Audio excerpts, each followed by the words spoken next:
Hey YouTube, what's up? Alright, so today I was searching and searching. I couldn't find an answer, but I finally found one and I did it myself after so many researches. I want to make it easier for you guys to do this.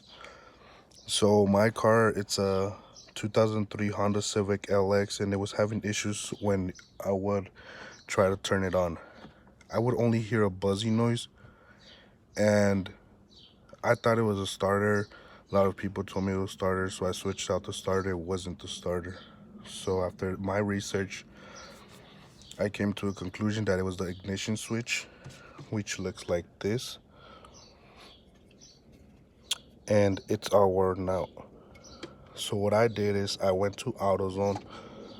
I bought one. It's $43. And for these cars, it's really simple. All you need is a Phillips.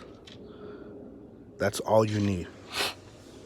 All right, so first you start with removing your fuse box. All right, get that out the way, and you will have 3 screws under here. Only 3. There's 1, there's 2, and there's the 3rd one. As soon as you remove those, you will see the ignition switch right here. Right here. It only has 1 screw, which is this one. You just disconnect it, take the screw off, connect the new one, put it back in, and bam, just like that, back on the road. You don't have to keep cranking until it starts.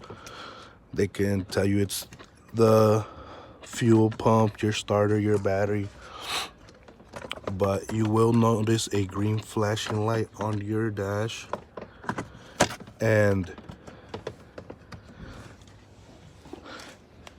you will only hear a buzz when you try to turn the car on. I already switched mine out, and it turns on right away.